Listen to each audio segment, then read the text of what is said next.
Tu sais que ton La est ici, tu viens ici.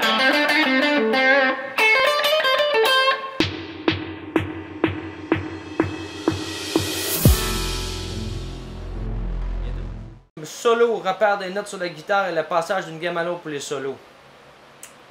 Ouais. Le repère des notes, ça c'est les octaves. Si tu as tes octaves, tu devrais être guéri. Ton solo il est en La, ils sont où tout est là. Faut que tu saches tout. Je suis rendu faux. J'ai trop bendé, je suis rendu faux. Donc, tes octaves, ça c'est la première chose pour tes repères. Maintenant, chacun de tes licks, tu peux les grouper à l'intérieur de chacun des octaves. C'est un lick qui fait...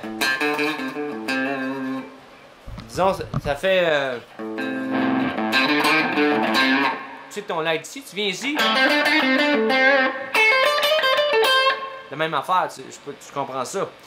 Pour te déplacer. Maintenant, changer de gamme à l'intérieur du solo, ça dépend si tu veux dire changer de gamme pour suivre les accords ou juste changer de gamme. Exemple, tu vas passer de La mineur pentatonique, on va dire, à harmonique mineure. OK?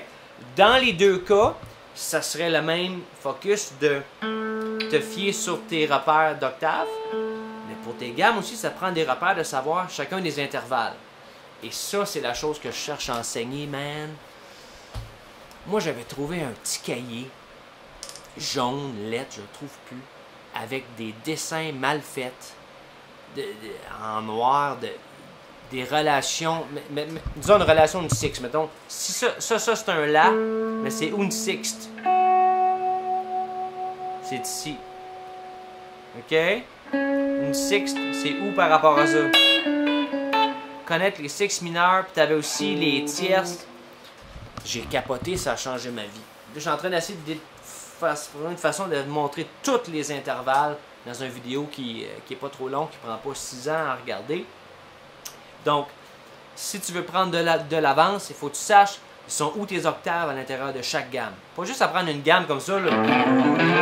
Faire ça de même, ça donne rien, ça. Il faut que tu saches quel intervalle est contenu sous chacun de tes doigts. Et là, ça devient facile de changer de gamme, puisque souvent, il faut juste altérer 1 ou 2 degrés de gamme si on reste dans la même chose. Maintenant, si tu parles de quand on est en La, tu veux jouer La, puis quand on va en Ré, tu veux jouer Ré, mais à ce moment-là, il faut que tes repères ils switchent.